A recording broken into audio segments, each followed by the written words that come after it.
2019년부터 그 연초부터 구속사 시리즈 설교를 시작했습니다. 그리고 창조시대와 족장시대를 거쳐 출애굽과 광야시대를 2019년 그해 12월 1일에 처음 시작을 했었습니다. 중간에 단편 설교를 많이 하긴 했지만 1년하고도 9개월 만에 출애굽과 광야시대를 끝내게 되었습니다. 뭐 이렇게 오래 하냐 라고 하시는 분들이 있을지 모르겠지만, 출애굽과 광야시대는 모세의 인생, 즉 모세의 출생과 모세의 죽음까지 120년의 역사가 펼쳐지고 있죠. 그리고 이스라엘을 통한 하나님의 구속사가 아주 격렬하게 또 핵심적으로 나타나고 있기 때문에, 그 역사가 많고 그 내용이 아주 그 핵심적으로 풍성하기 때문에 스쳐 지나가기 힘든 내용이 많았습니다. 그래서 좀 길어졌습니다. 다른 시대는 좀 짧을 거예요. 다른 출애굽과 광야 시대와 비교하면 여러분, 지금 1년 9개월 동안에 이 모세의 출생부터 시작해서 모세의 죽음까지 그 이스라엘의 40년 역사를, 광야 시대의 역사를 살펴봤는데요. 여러분들은 이 출애굽과 광야 시대를 한마디로 요약하면 어떻게 요약할 수 있겠습니까? 한번 생각해 보십시오. 이 출애굽과 광야 시대를 어떻게 한마디로 요약할 수 있을까? 이스라엘의 불평의 역사다 라고도 할 수 있겠죠. 실제로 불평이 끊임없이 이어지니까 원망의 역사다. 그래서 실패의, 언약 준수의 실패의 역사다 라고 말할 수도 있을 겁니다. 그러나 또 한편으로 보면 하나님께서 이스라엘 백성들에게 언약을 베풀어 주시는 언약의 역사다 라고도 할 수 있겠고요. 또 성막을 중심으로 해서 또 이렇게 이스라엘 백성들이 진을 치고 있으니까 하나님 임재를 경험하는 은혜의 역사다 라고도 할 수 있겠죠. 뭐 여러 가지 단어로, 여러 가지 표현들로 요약해낼 수 있겠지만, 저는 이 영광이라는 말로 이 출애굽과 광야 시대를 요약해 보고자 합니다. 의아한 분들이 있을지도 모르겠습니다. 앞에서도 말씀드렸다시피 이 출애굽과 광야 시대는 사실 그다지 영광스러워 보이지 않기 때문입니다. 그렇잖아요. 이스라엘 백성들이 그 40년 동안에 대단한 영광을 누렸습니까? 먹어봤자 만납니다. 먹어봤자 메추라기고요. 마셔봤자 그냥 반석에서 나오는 물입니다. 물. 뭐 대단히 맛있는 음료수도 아니고 물입니다. 그리고 매일처럼 쏟아지는 뜨거운 햇빛, 그리고 밤에는 추위, 어떻게 될지 모르는 막연한 미래, 그 속에서 40년을 보내게 되었다는 것이죠. 그래서 이 영광이라는 말로 표현하기에는 조금 어색하다라고 생각하실지도 모르겠습니다. 그러나 하나님의 관점에서 본다면 이 출애굽과 광야 시대는 분명 영광스러운 시대였고 영광스러운 역사였습니다. 왜냐하면 하나님께서 펼쳐가시는 구속사는, 하나님께서 주장하시는 이 구속 역사의 수레바퀴는 결코 실패와 좌절을 기록하는 역사가 아니기 때문이죠. 하나님께서는 결코 실패함이 없으시지 않습니까? 하나님께서는 결코 실수함이 없으시지 않습니까? 그러므로 하나님께서 펼치시는 역사는 결코 이런 부정적인 역사가 아니에요. 영광스러운 역사입니다. 하나님이 나타내시는 영광스러운 역사일 수밖에 없다는 것입니다. 그래서 오늘은 우리 출애굽과 광야 시대를 마무리하면서 좀 복습도 하고 그러면서 좀 이 내용을 핵심적으로 정리해보는 결론적인 메시지들을 여러분들과 함께 나누면서 은혜를 받고자 합니다. 이 광야 시대에 나타난 하나님의 영광을 생각해 보고자 합니다. 출애굽과 광야 시대에 나타난 하나님의 영광에 대한 기록 중에 이스라엘 백성들에게 나타난 가장 결정적인 하나님의 영광은 우리가 오늘 읽었던 본문의 말씀, 성막 건축을 완성하고 나서 임하시는 하나님의 영광의 장면일 것입니다. 모세에게 보여주었던 그 영광, 여러분 모세가 외치지 않습니까? 주의 영광을 내게 보여주옵소서라고 했을 때 하나님이 모세에게 영광을 보여주시죠. 그것도 대단한 영광입니다. 그것도 참 성경에서 너무나도 아름답고 너무나도 지나칠 수 없는 정말이지 영광스러운 장면이죠. 그러나 그건 개인적인 것이었습니다. 모세의 개인적으로 봤던 영광이었죠. 그 이스라엘 민족적으로 다 같이 보았었던 영광은 바로 이 성막을 완성하고 나서 나타났던 하나님의 영광이었던 것입니다. 그런데 이 영광이 나타났을 때 하나님은 구름과 연결해서 이 영광을 나타내는 것을 우리는 오늘 성경을 통해서 볼 수 있죠. 오늘 읽었던 본문 34절을 여러분 한번 보십시오.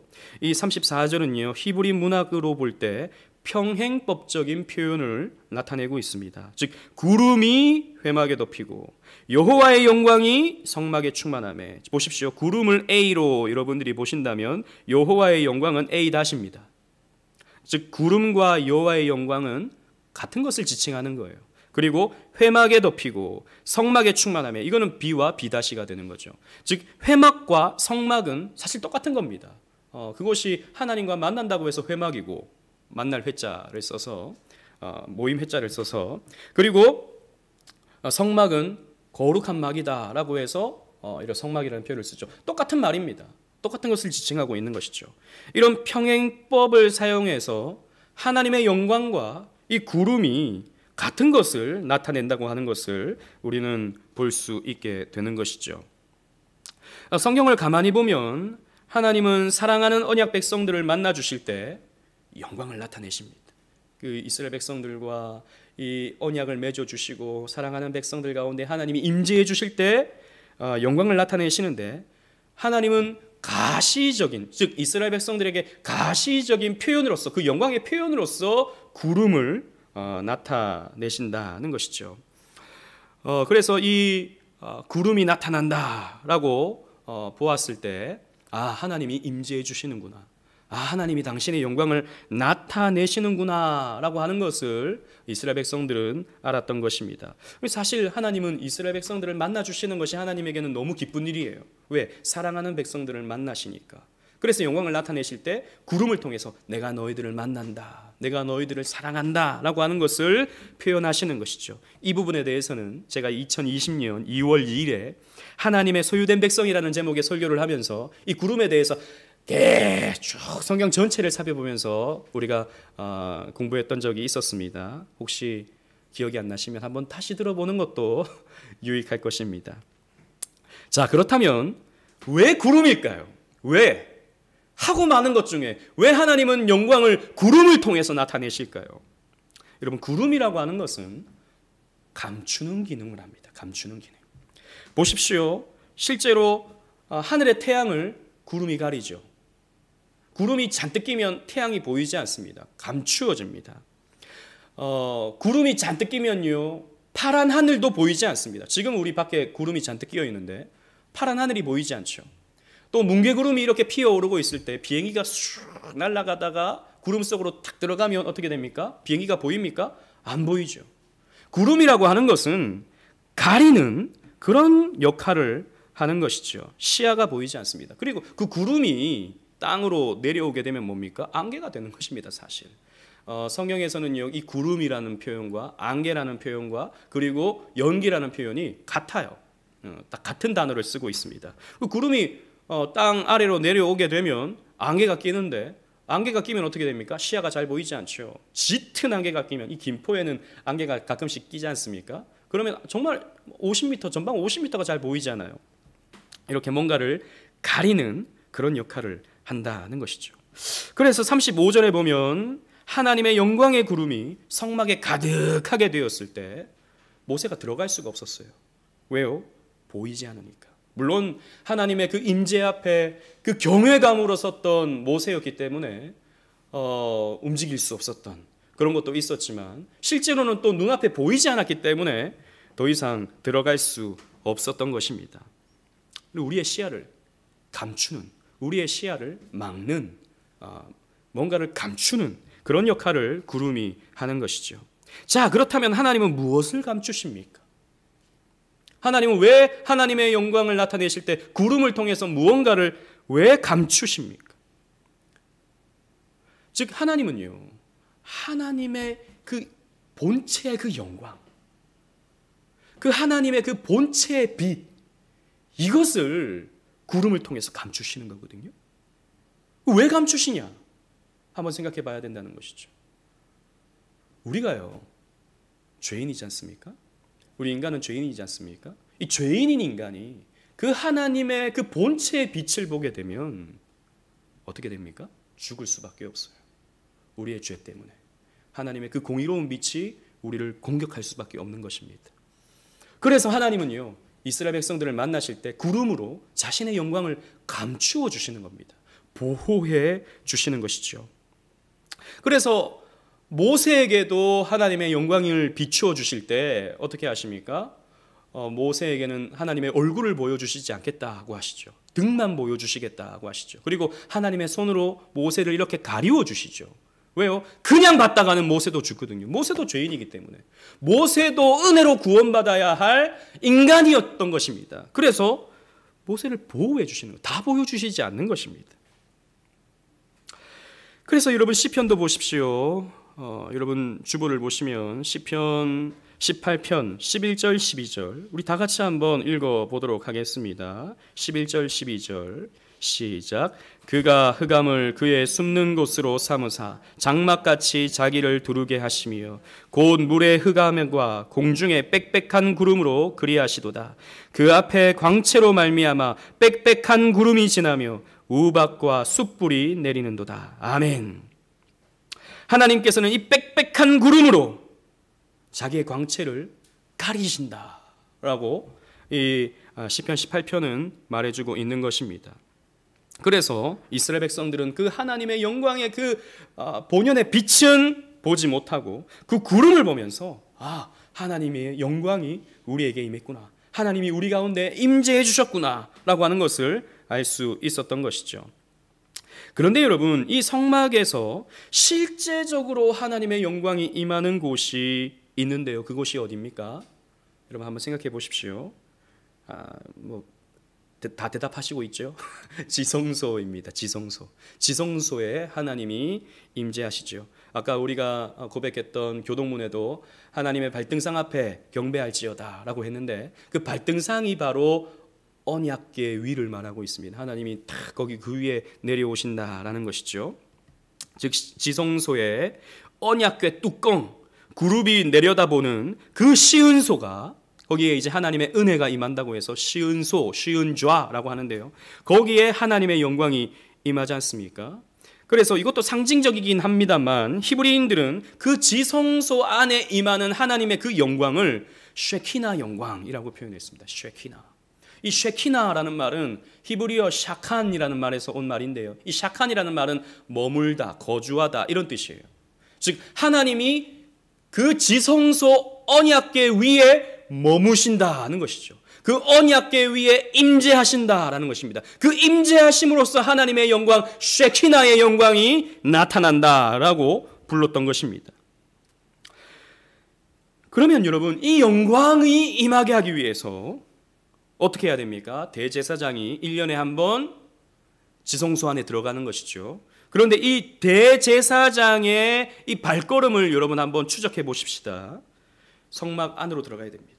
처음에는 성막 울타리가 있죠. 성막 울타리 안으로 들어가면 제일 먼저 만나게 되는, 성막 뜰 안에 제일 먼저 만나게 되는 성막 기구가 무엇입니까? 우리 복습하는 거예요. 번제단입니다. 번제단. 머릿속에 여러분 상상해 보십시오. 번제단입니다.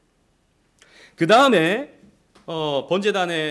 번제단에서 제물을 태우고 나서 어디로 들어갑니까? 이제 성막 안으로 들어가야 되는데 성막 입구 앞에 뭐가 있죠? 물두멍이 있죠. 물두멍에서 손과 발을 씻어야 됩니다. 그 다음에 성막 안으로 들어갑니다. 정면에는 이제 향단이 있어요. 금향단이 있어요. 그리고 오른쪽에는 떡상이 있습니다. 진설병상이 있어요. 그리고 왼쪽에는 금등대가 있습니다. 등잔대가 있죠. 그리고 지성소와 성소를 가로막는 휘장이 놓여져 있습니다. 그 휘장을 지나가면 이제 그 안에 법궤가 있게 되는 것입니다. 그 법궤 위에 하나님의 영광이 임하게 되는 것이죠. 그런데 여러분 잘 보십시오. 많은 성경 신학자들이 이 지성소로 나아가는 이 순서가 출애굽의 여정과 많은 부분에 있어서 병행된다는 것을 발견했습니다. 자, 보십시오. 이제 성막이 제물로 바쳐지는 번제단을 처음에 만나야 됩니다. 그래서 이스라엘 백성들이 출애굽할 때 가장 먼저 겪게 되는 사건이 있었죠. 뭐였습니까? 유월절 어린 양 사건이죠. 유월절 어린 양을 죽이고 그 유월절 어린 양을 구워야 되는 것입니다. 구워서 먹어야 되는 것이죠. 유월절 어린 양의 희생을 출발하여서 출애굽이 시작되는 것입니다. 그리고 이스라엘 백성들이 물을 만나게 되죠. 물두멍을 만나게 됩니다. 그 물두멍이 뭡니까? 홍해인 것이죠. 그 물두멍에서 몸을 씻어야 되는 거예요. 그래서 고린도서에서 사도 바울은 그 홍해가 뭐라 그럽니까? 세례다라고 말했던 것이죠. 그 물두멍을 통과합니다. 물두멍을 통과해서 이제 성막 안으로 들어가는 거예요. 광야로 들어가는 거예요. 그러면 뭐가 보입니까? 떡상이 보이는 거예요. 떡상. 뭐가 내리죠? 하늘에서 떡이 내립니다. 만나가 내리는 거예요.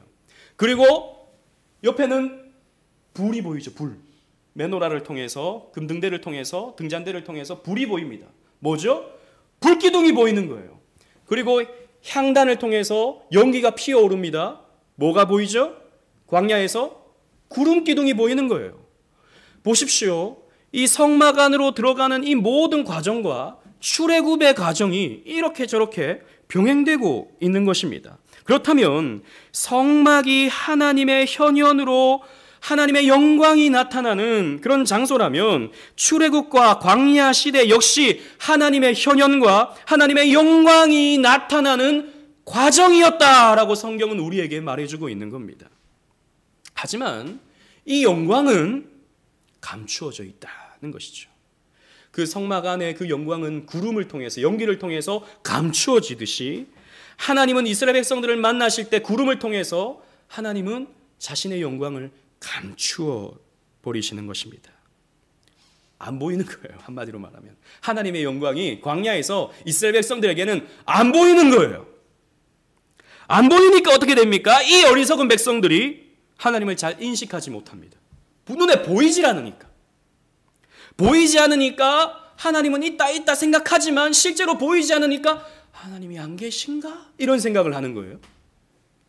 그리고 그때마다 하나님이 영광을 나타내시지 않으니까 하나님은 별로 느껴지지도 않고 그다지 필요한 것 같지 않은 불필요한 존재처럼 여겨지는 것입니다. 그러니까 이제 출애굽하다가 홍해가 나타나니까 이스라엘 백성들이 어떻게 됩니까? 당장 불평을 쏟아내죠. 우리를 죽이려고 이 홍해 앞으로 우리를 끌고 왔느냐고 불평하기 시작하죠. 그 다음부터는 계속해서 원망과 불평과 불신을 이스라엘 백성들이 쏟아내고 모세를, 하나님을 원망하게 되는 것입니다. 여러분, 이것이 이스라엘 백성들의 모습이었어요. 눈에 보이지 않으니까. 인간은요, 눈에 보이지 않으면 잘 인식을 못합니다. 그죠? 그래서 이스라엘 백성들처럼 우리도 하나님은 있다라고 생각은 하는데 좀 막연해요, 그 생각이. 하나님이 우리를 지켜본다고 생각은 하는데 그게 별로 와닿지 않아요. 그래서 우리가 행동이 그냥 별로 하나님 앞에서 절제되지 못하죠. 우리의 생각을 꿰뚫어 보시는데 우리의 생각이 절제되지 못하죠. 내 눈에 보이지 않으니까 하나님도 나를 못 본다고 생각합니다. 막연한 믿음만 가지고 있는 것이죠.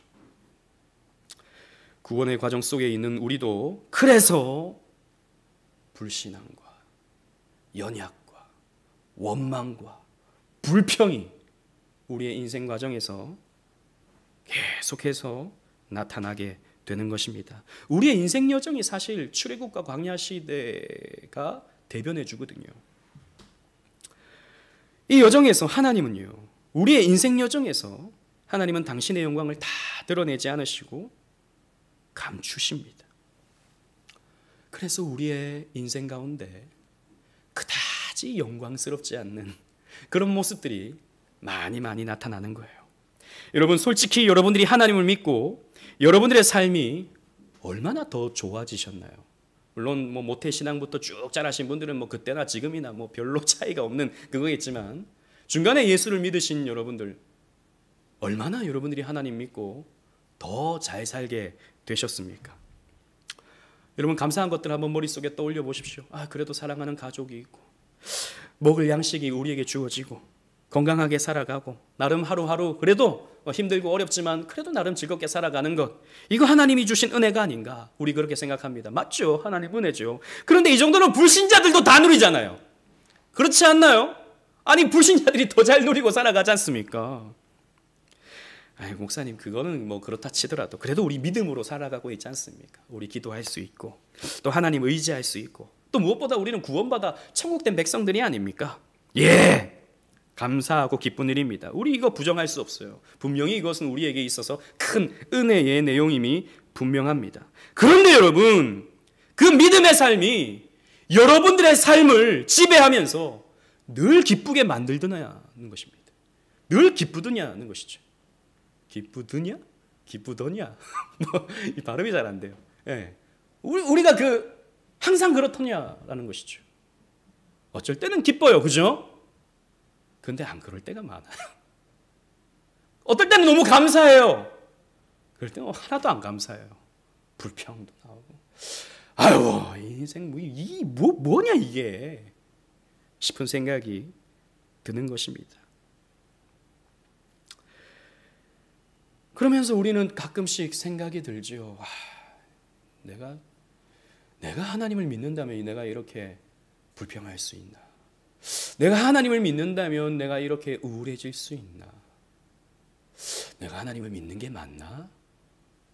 내가 하나님을 진짜 믿는 게 맞나?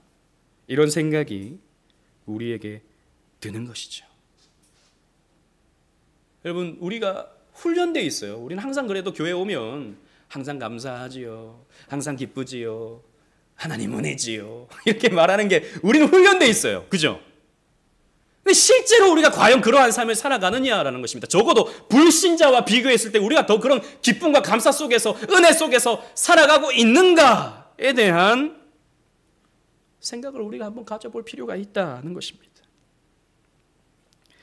곰곰이 생각해 보면 별 다를 바가 없다는 것을 여러분 알게 되실 것입니다. 왜냐하면 하나님의 영광이 이 광야 시대 가운데 살아가는 우리들에게 감추어져 있기 때문이에요. 하나님은 다 드러내시지 않으십니다. 감추어져 있어요. 그래서 이게 신앙생활이 깊어지면 깊어질수록 딜레마가 생겨요. 우리의 신앙생활 가운데. 믿음으로 나아가면 승리한다고 했는데 승리는 뭐예요? 나타나지 않아요. 기도하면 하나님 응답해 주신다고 하는데 응답이 뭐예요? 뭐 똑같은데. 우리의 신앙생활에 어떤 이 기도 생활에, 예배 생활에 감흥이 없이, 감격함이 없이 그냥 미적지근하게 이어지는 우리의 삶 속에서 우리는 딜레마가 생기는 것입니다. 이게 뭐지? 이게 신앙생활인가? 이게 하나님을 믿는 거야? 이게 다야? 이런 생각이 여러분 드실지도 모르겠습니다. 다른 교회를 다니시다가 우리 오지근의 교회로 오신 분들, 처음에는 또 잘 해봐야지, 여기에서 신앙생활 잘해야지, 뜨겁게 해야지, 또 몇몇 분들은 또 기대를 하고 이렇게 오신 분들이 있을지도 모르겠습니다. 그래서 이제 1년을 신앙생활하고 2년을 신앙생활하고 3년을 신앙생활했는데, 여러분 더 얼마만큼 뜨거워지셨습니까? 얼마만큼 더 여러분들의 신앙이 자라셨습니까? 제가 이 말하면 여러분들 시험 들까 봐 걱정이 드는데, 똑같아요. 뭐 똑같아. 이게 뭐 달라지질 않아요. 변하질 않아요. 미지근해가지고 이게 뭔가 싶다는 것입니다. 이것만입니까? 우리의 삶도 달라지지 않아요. 뭐 성경 말씀을 더 많이 배우고 또 체계적으로 배우면서 그래도 조금은 더 알아가고 있는 것 같은데 삶은 여전히 힘들어요. 사업은 여전히 힘들어요. 직장 생활은 너무 지긋지긋해요. 하루하루가 너무 벅차요.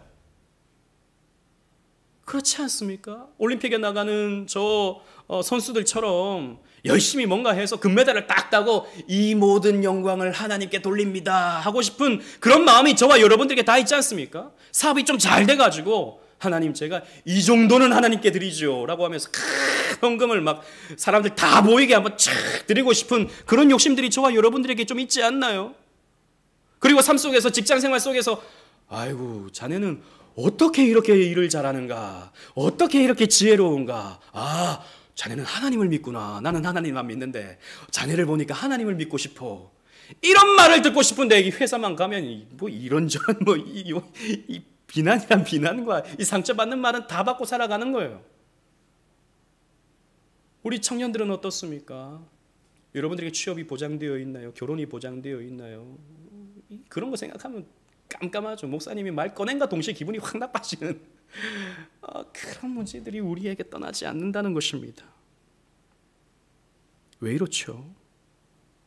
왜 우리의 신앙생활에 좀 이렇게 반짝반짝 빛나는 신앙생활의 뜨거움과 우리들의 삶의 그 금메달과 같은 영광이 왜 우리에게 나타나지 않는 것입니까?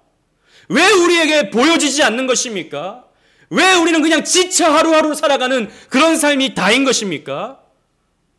감추어져 있기 때문이에요.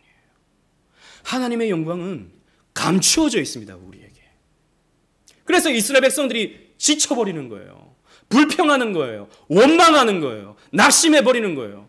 우리는 그냥 성경 읽을 때 그냥 이렇게 보니까 아이 나쁜 놈들, 아이고 이 믿음도 없이, 아니 하나님이 그렇게 놀라운 역사 보여줬는데 그렇게 믿음이 없어? 라고 하는데요. 사실 그거는요, 우리 어떤 단면만 봐서 그래요. 이들의 40년 그 오랜 시간들은 힘겨움과 그 고통의 연속이었습니다. 불평할 만해요, 사실.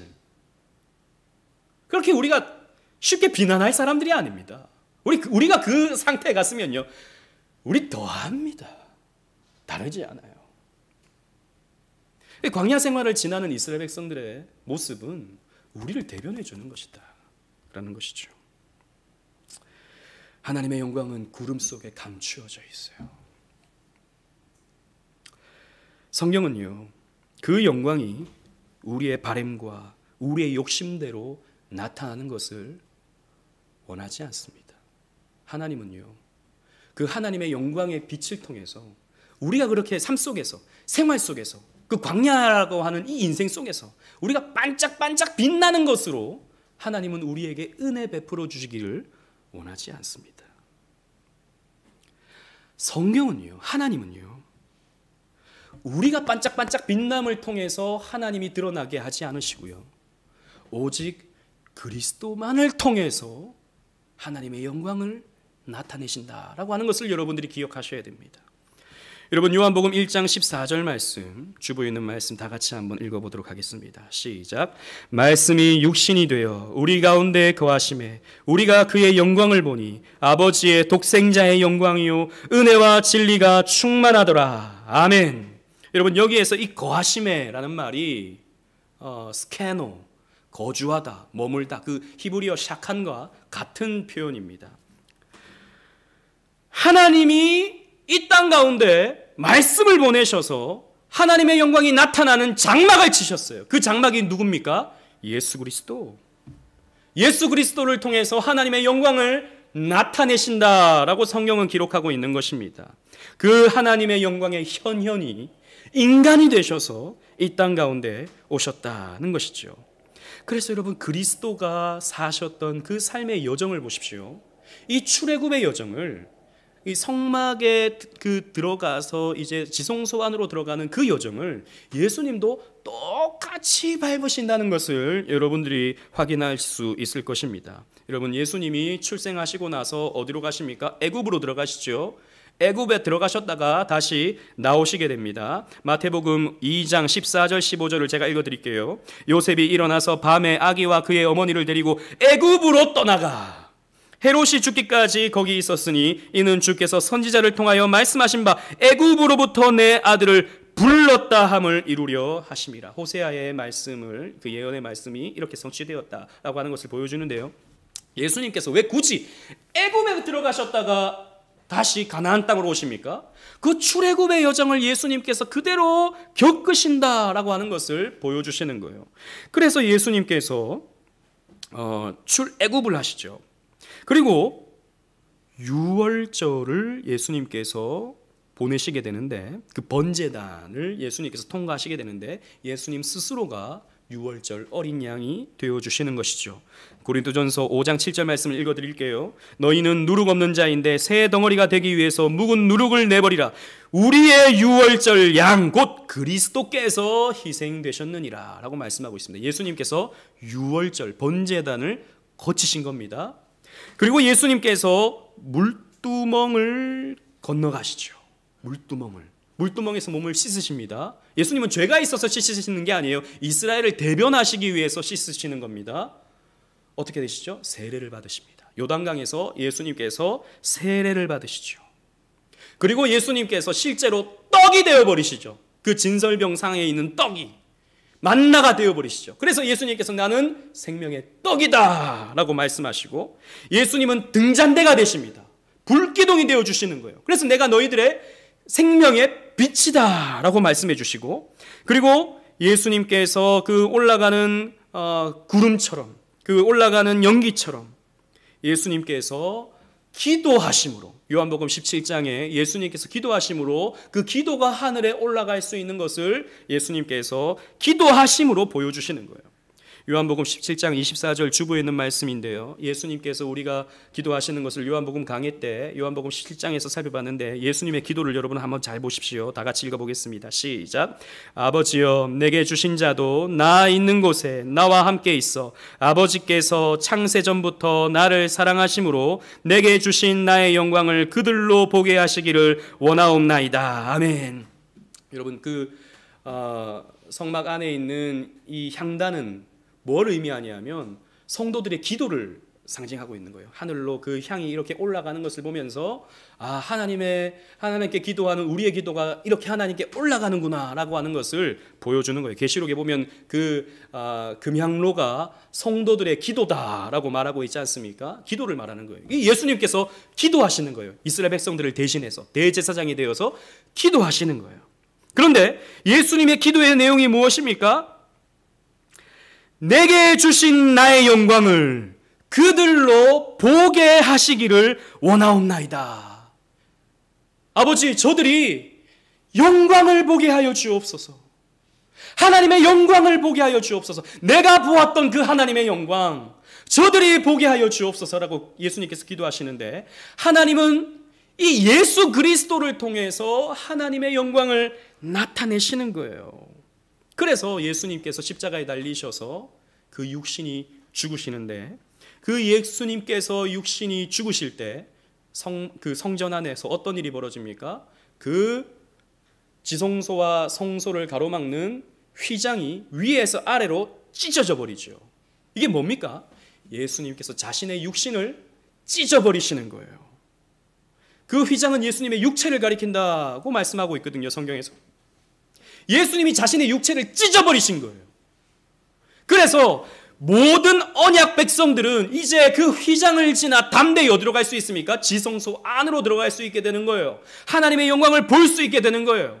하나님의 영광을 눈으로 볼 수 있게 되는데, 그 영광의 본체가 무엇입니까? 내가 영광스러워지는 것이 아니라, 내가 아름다워지고 내가 성공하고 내가 부자가 되고 내가 건강해지는 것이 아니라, 예수 그리스도의 그 영광을 보면서 우리는 그 영광을 보게 되는 것이다 라고 하는 것을 성경이 우리에게 가르쳐주고 있는 것입니다. 따라서 성경이 말하는 영광은 내가 영광스러워지는 것이 결코 아닙니다, 여러분. 하나님을 이용해서 80점 맞던 내가 100점을 맞으면서, 하나님, 이 영광 감사합니다, 이 영광을 주님께 돌립니다, 이런 것이 성경이 말하는 하나님의 영광이 아닌 것입니다. 높은 고지에 올라서 다른 사람들을 내려다보는 자리에서 하나님, 이 영광을 주신 것을 감사합니다 라고 하는 것이 신앙생활이 아닌 것이에요. 이건 하나님을 이용하는 것과 다르지 않습니다. 솔직히 하나님의 영광을 포장해서 나의 영광을 드러내고 싶은 우리의 욕망이 거기에 자리 잡혀 있는 겁니다. 하나님은 예수를 통해서 영광을 나타내시는데 우리는 자꾸 내가 영광스러워지고 싶은 마음이 굴뚝 같은 거예요. 여러분, 우리의 신앙의 핵심은 내가 영광을 내가 나타내는 것이 아니라 그리스도가 그 영광을 비추어서 그 영광의 빛을 우리가 보는 것입니다. 이것이 성경에서 말하고 있는 하나님의 영광인 거죠. 태양이 달을 비추어서 달은 빛이 납니다. 달은 스스로 빛을 내지 못하죠. 마찬가지로 그리스도께서 비추는 그 빛으로 나의 영광이 비로소 요만큼 조금씩 드러나게 되는 거예요. 그런데 달이 태양이 되려 하면 어떻게 되는 겁니까? 아니, 나는 왜 태양빛만 비춰야 돼? 내가 빛날 거야! 라고 하면 어떻게 됩니까? 그러면 이 지구는 문제가 생겨요. 그죠? 태양만 해도 뜨거운데 달까지 뜨거워지면 어떻게 되는 겁니까? 어리석게도 근데 우리의 기도가 여기에 머물러 있을 때가 너무나도 많습니다. 우리는 자꾸 내가 태양이 되고 싶어지는 것이죠. 내가 막 빛나고 싶어져요. 하나님, 왜 내 인생은 이렇게 빛이 안 납니까? 하나님 도대체 뭐 하십니까? 하나님, 날 좀 빛나게 해주세요. 그래야 나를 보고 사람들이 와, 하나님 살아계시다. 와, 당신을 보니까 나도 얘 하나님 믿고 싶다. 이런 말을 좀 할 것 아닙니까? 하나님, 날 좀 빛나게 해주세요. 우리의 기도가 여기에 머물러 있다는 것이죠. 아닙니다, 여러분. 우리는 하나님의 그 빛, 그 영광을 반영하는, 리플렉션하는 존재이지 내가 빛나려고 해서는 안 되는 것입니다. 사도 바울은요, 자신의 빛난 과거를 뭐라고 말합니까? 배설물이다 라고 말했습니다. 자신의 출신 성분, 자신의 학력, 자신의 명예, 자신의 권력, 이 모든 것을 다 똥덩어리 같이 여긴다 라고 했습니다. 여러분, 우리는 이런 것 위해서 기도해야 됩니다. 학력 위해서 기도해야 되고, 우리의 물질 위해서 기도해야 되고, 건강 위해서 기도해야 됩니다. 이거 기도하지 말라는 말이 아니에요. 하지만 우리의 기도가 여기에만 머물러 있다면, 우리의 신앙이라고 하는 것이 이걸 채워가는 것에서만 급급하고 있다면 우리는 뭔가 잘못 가고 있다는 것입니다. 그건 신앙이 아니다라는 것이죠. 자기 영광에만 머물러 있다면 그건 하나님의 뜻과 역행하고 있는 거예요. 바울은 이렇게 고백하죠. 빌립보서 1장 20절, 주보 있는 말씀 다 같이 한번 읽어보도록 하겠습니다. 시작. 나의 간절한 기대와 소망을 따라 아무 일에든지 부끄러워하지 아니하고 지금도 전과 같이 온전히 담대하여 살든지 죽든지 내 몸에서 그리스도가 존귀하게 되려 하려 하나니. 아멘. 바울은 내가 살든지 죽든지 나 아무 상관없다라고 말합니다. 죽어도 괜찮다라고 말합니다. 이미 바울은 이 빌립보서를 쓸 때 감옥 안에 가 있어서 죄수의 몸으로, 잉여의 몸으로 비참한 상태에 빠져 있었습니다. 이건 아무런 문제가 되지 않는다라고 말하는 거예요. 이건 나에게 조금도 문제가 되지 않는다. 나는 살든지 죽든지 그리스도만 빛나면 되는 거야. 하나님만 빛나시면 되는 거야. 나를 통해서 하나님이 영광 나타나면 되는 거야 라고 말하고 있는 것입니다. 그래서 여러분, 저와 여러분들에게 무엇이 필요합니까? 자기 부인의 자세가 필요합니다. 나를 죽이는 거예요. 내 야망을 죽이는 것입니다. 내 생각을 죽이는 것입니다. 나를 낮추는 것입니다. 이게 안 돼요. 우리는 나 그러기는 싫은데요. 내가 좀 드러나야 되는데요. 내 생각이 좀 관철돼야 되는데요. 하나님, 그것보다 하나님, 나를 좀 힘이 있게 해주셔서 나로 하여금 다른 사람들을 좀 누를 수 있는 그런 힘을 좀 주세요. 우린 거기에만 머물러 있는 그런 연약한 모습들을 많이 보인다는 것이죠. 그런데 하나님은 그런 걸 우리에게 요구하시는 것이 아닙니다. 우리가 꺾어지기를 원하시죠. 그래서 그리스도가 내 안에 사시게 하는 것이, 그리스도께서 내 생각과 내 미래를 주장하도록, 그분께 내 인생을 맡겨드리도록 하는 것이 우리 주님의 원하시는 뜻인 것입니다. 우리 생각을 꺾고 우리 야망을 꺾고 우리 주님께 우리의 삶을 다 맡겨드리면 우리가 망할 것 같습니까? 아니요, 망하지 않습니다. 그때부터 하나님이 일하시기 시작합니다. 여러분, 우리가 막 아둥바둥 살면요, 내가 사는 겁니다. 그래서 하나님이 자꾸 우리의 삶에 힘을 빼세요. 이런 문제도 주시고 저런 문제도 주시고 이런 힘겨움도 주시고 이런 어려움도 주시면서 우리의 연약함을, 우리의 부족함을, 우리의 죄인됨을, 우리의 무능함을 폭로하셔요. 출애굽을 통해서 하나님이 그것을 폭로하신 것입니다. 너희 힘으로 되는 줄 아느냐? 너희의 의지로 되는 줄 아느냐? 너희의 그 믿음이라고 하는, 너희들이 가지고 있는, 꼭 쥐고 있는 그것만으로 너희들의 구원을 이룰 수 있는 줄 아느냐? 안 된다라고 하는 것을 40년 역사를 통해서 가르쳐 주는 거예요. 시험을 딱 던져주는 거예요. 그러면 이스라엘 백성들은 그 시험 앞에 팍 넘어져 버리죠. 그래서 하나님이 시험 주시는 겁니다. 못한다고, 너희들 힘으로 안 된다고, 나의 은혜로만 너희들이 구원받지, 나의 은혜로만 너희들이 가나안 땅으로 들어가지, 너희들의 그 아둥바둥하는 그 노력과 의지로 되는 것이 아니다라고 하는 것을 하나님이 그런 방식을 통해서 가르쳐 주는 거예요. 우리 인생도 마찬가지입니다. 그래서 우리 삶 속에 질병이 찾아와요.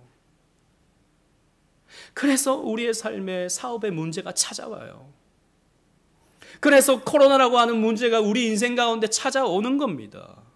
이런 게 찾아오면 어떻게 됩니까? 우리의 믿음이 드러나죠. 우리의 실력이 드러납니다. 얼마나 약한지, 얼마나 부족한지, 우리 힘으로는 얼마나 안 되는지. 그걸 파악하고 나면요, 그 이후로부터는 모든 것이 하나님의 은혜입니다. 모든 것, 그때부터 하나님의 은혜가 우리에게 주어지게 되는 거예요. 은혜라는 게 뭐죠? 자격 없는 자들에게 베풀어지는 하나님의 호의가 은혜지 않습니까? 선물이에요. 우리가 이 시간 예배를 드리고 있다는 게 은혜죠. 나같이 게으른 사람이, 나같이 이렇게 게임 좋아하는 사람이, 나같이 이렇게 TV 좋아하는 사람이 예배에 이렇게 참여하고 있네. 은혜입니다. 헌금, 나같이 돈 좋아하는 사람이 이렇게 하나님께 이 헌금을 드리고 있네, 11조를 드리고 있네. 내가 어떻게 이 많은 돈을 하나님께 드릴 수 있지? 은혜입니다. 모든 봉사, 모든 신앙생활이 은혜가 되어지는 것이죠. 그러면서 자신에게 놀라게 되는 것입니다. 따라서 여러분들이 좀 어렵다고 해서, 혹 가난하다고 해서 여러분들의 삶이 하나님의 영광을 가린다고 여러분 생각하지 마십시오. 제가 예전에 교구 사역을 할 때 어느 집사님이 하는 사업마다 망했어요. 정말 왜 그렇게 안 되는지, 하는 것마다 안 되는 거예요. 참 교회 열심히 하시고 봉사 열심히 하시고 막 성경 공부 열심히 하시는데 사업은 하는 것마다 안 됩니다. 그 집사님의 친자매들이 다 불신자들인데, 그래서 가족 모임에 나가지를 못해요. 가족 모임에 나가면 하나님 영광 가린다고, 하는 것마다 다 안 되는데, 야, 너는 하나님 도대체 왜 믿냐? 이런 소리 들으니까 하나님 영광 가리기 싫다고 그런 가족 모임에 나가질 않는다는 것입니다. 그런데 여러분 잘 생각해 보십시다. 정말 하나님 영광 가려서 안 나가는 겁니까? 아니면 자기가 영광스럽지 않아서 안 나가는 겁니까? 좀 자랑하고 싶은데, 내가 하나님 믿어서 열심히 해서 나 봐라 막 이렇게 자랑하고 싶은데 그게 안 되니까 속상한 거예요. 우리 다 마찬가지잖아요. 그게 안 되니까 속상한 거예요. 그래서 나가기 싫은 거예요. 쪼그라들기 싫어가지고. 여러분, 성경에서 언제 가난해지면 하나님 영광 가린다고 말합니까? 성경에서 너희들 어려움 당하면 안 돼, 그거 하나님 영광 가리는 거야, 열심히 살아, 돈 많이 벌어 라고 말하고 있습니까? 그러면 욥은 뭐가 되는 겁니까? 욥은 순식간에 다 망해버렸는데, 순식간에 거지가 되고 병 들어가지고 비참한 상황 가운데 빠졌는데, 욥을 보고 하나님이 야, 너 내 영광 가리고 있어 이렇게 말하고 있습니까? 아닌 것이죠. 우리의 삶이 꼬여만 가도, 직장생활에서 사업장에서 문제가 자꾸 해결되지 않아도, 취업도 안 되고 뭐도 안 되고 지긋지긋한 하루를 살아간다고 해서 하나님의 영광이 가려지지 않습니다. 여러분들을 통해서 영광이 나타나는 게 아니에요. 그리스도를 통해서 하나님의 영광이 나타나는 것입니다. 다시 출애굽과 광야 시대로 가봅시다. 이스라엘의 백성들은 어리석은 행동을 할 때마다 하나님이 나타나시죠. 하나님이 나타나셔서 당신의 영광으로 그들의 연약함을 덮어버리십니다. 홍해가 갈라져 버리죠. 이때 이스라엘 백성들이 뭘 했죠? 아무것도 한 게 없어요. 홍해가 갈라집니다. 하늘에서 만나가 내려옵니다. 반석에서 물이 솟아납니다. 이런 놀라운 하나님의 영광의 어떤 부분들이 나타날 때는 항상 이스라엘 백성들의 불평과 원망이 있었습니다. 그렇죠? 그런 모습들이 항상 있었습니다. 그러면서 하나님이 이렇게 말씀하시죠. 출애굽기 34장 6절 말씀에 제가 읽어드리겠습니다. 여호와께서 그의 앞으로 지나시며 선포하시되 여호와라 여호와라 자비롭고 은혜롭고 노하기를 더디하고 인자와 진실이 많은 하나님이라. 하나님은 이렇게 당신을 계시하십니다. 나는 자비롭고 은혜롭고 노하기를 더디하고 인자와 진실이 많은 너희의 하나님 여호와다 라고 하나님이 말씀하셔요. 여러분, 그래서 광야를 살아가는 저와 여러분들은 이 인생 속에서 이것만 발견하면 됩니다. 하나님이 이런 분이시구나 라고 하는 것만 발견하면 돼요. 나는 이 모양 이 꼴이지만, 나는 여전히 이렇게 부족하지만 하나님은 선하시고 하나님은 자비롭고 하나님은 은혜롭고 노하기를 더디하시는 이 하나님이 나를 끝까지 포기하지 않고 나를 저 가나안 땅으로 이렇게 인도해 주시는구나 라고 하는 것을 우리는 발견하면 되는 것입니다. 그러면 그때부터 우리의 삶에는요, 성전된 우리의 이 인격에서 하나님의 영광이 나타나기 시작하는 것입니다. 내 안에 그리스도가 채워짐을 통해서, 내가 아니라 나는 죽어야 되고 내 안에 그리스도가 살아나심을 통해서 그리스도의 영광이, 하나님의 영광이 내 삶 속에서 조금씩 나타나기 시작하는 것입니다. 말씀을 맺겠습니다. 조나단 에드워즈는 천지 창조의 목적이라는 책에서 이렇게 말합니다. 잘 들어보십시오. 하나님의 행복은 하나님의 자신의 아름다움의 형상과 참여에서 비롯되며, 또한 하나님의 행복은 피조물이 하나님에 대해 최상의 존경을 드리고 하나님 안에서 만족하며 하나님의 영광을 보며 하나님을 존중하고 사랑하며 하나님을 기뻐하는 것으로 구성된다. 여기서 보십시오. 조나단 에드워즈가 성경을 보면서 그 핵심을 이렇게 말하고 있는데, 우리가 하나님을 통해서 얻게 되는 행복이라고 하는 것은 내가 뭔가가 되고 내가 뭔가를 이루어서 내가 이런 영광스러운 존재가 되어서 우리가 행복해지는 것이 아니다라고 말하고 있습니다. 하나님이 주시는 행복은 하나님 자신의 아름다움에 있다는 것입니다. 하나님의 그 아름다운 형상에 우리가 참여함에 있다라고 말하는 것입니다. 그래서 하나님 안에서 만족하고 하나님의 영광을 보고 하나님을 존중하고 하나님을 사랑하고 하나님을 기뻐하는 것이 우리의 가질 수 있는 행복이고 이것이 우리가 가질 수 있는 영광이다라고 조나단 에드워즈는 말해주고 있습니다. 여러분, 그래서 우리가 아무리 빛나는 인생을 산다 한들 그건 오래가지 않아요. 여러분, 태양이 떠 있는데 백열전구 하나를 막 킨다 한들 껐다 한들 그게 무슨 유익이 있겠습니까? 아무 티도 안 나요. 우리는 하나님의 영광이 이렇게 우리 안에 이렇게 그리스도를 통해서 나타나고 있는데 자꾸 내가 백열전구가 내가 켜지려고 그러고 더 밝아지려고 하고 60초 안 돼 100초 120초 되려고 하는 우리의 욕심이 거기에 있는 거예요. 무용지물입니다. 우리의 어떠함이 하나님의 어떠하심에 견줄 수 없는 것입니다. 그래서 여러분, 성경은 이스라엘 백성들의 실패를 적나라하게 보여줍니다. 그리고 우리가 이와 다르지 않을 것이라고 성경은 우리에게 말씀해 주십니다. 그래서 우리는 어리석게 살아가요. 오늘 하루 힘겹게 살아갑니다.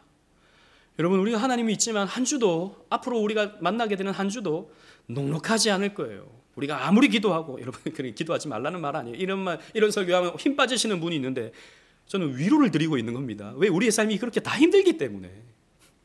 이 수준 높은 설교를 여러분들이 좀 잘 들으셔야 되는데, 하나님 믿어봤자 목사님 설교 들어보니까 별 다를 바 없고 영광도 안 나타나고 뭘로 믿나 이런 생각하시는 분들 다시 들으셔야 돼요. 처음부터 다시 끝나고 나면 다시 들으셔야 됩니다. 우리 인생이 그래요. 그러나 그때 나로서는 답이 없고 하나님이 답이구나 라고 하는 것을 발견할 수 있다면 여러분들은 성공하신 겁니다. 야, 나에겐 답이 없고 하나님이 답이시구나, 그리스도가 답이구나 라는 것을 여러분들이 발견하신다면 여러분들이 정말 수지 맞은 장사하신 것입니다. 그 인생은 참으로 복된 인생이고 그때부터 하나님의 기쁨이 여러분들 안에서 샘솟듯이 일어날 거예요. 여러분들의 영광을 포기하십시오. 여러분들이 빛나는 것을 내려놓으십시오. 이게 쉽지 않아요. 안 돼요. 저도 안 돼요. 나도 제가 빛나고 싶어요. 빨리 막 교회가 성장해가지고 막 100명, 200명 되고 싶은 마음이 저라고 없겠습니까? 저도 그런 야망이 있는 사람이. 근데 하나님 안 주시잖아요. 그러니까 이 말씀이 저에게 위로가 된다고요. 우리 뜻대로 안 됩니다, 인생이. 그래서 그 하나님의 영광, 그리스도의 영광을 보며 우리는 하나님 앞에 존중을 나타내고 하나님을 사랑하고 하나님을 기뻐할 수 있을 때 하나님이 기뻐하시는 거예요. 그래, 내가 너를 통해서 내가 일한다. 내가 이것을 통해서 너를 구원한다 라고 우리에게 말씀을 주시는 것입니다. 그러므로 여러분들의 현실에 감추어진 영광, 우리 이 광야 인생 가운데 이 감추어진 영광, 그 영광을 나의 영광으로 바꾸어서 너무 우리 인생을 자랑하려고 애쓰지 마십시오. 피곤해질 뿐입니다. 그리스도의 나타난 영광만으로 만족하실 수 있는 여러분들이 되시기를 바랍니다. 그 은혜가 저와 여러분들이 있기를 주님 이름으로 축원합니다. 아멘. 말씀을 기억하시면서 찬송가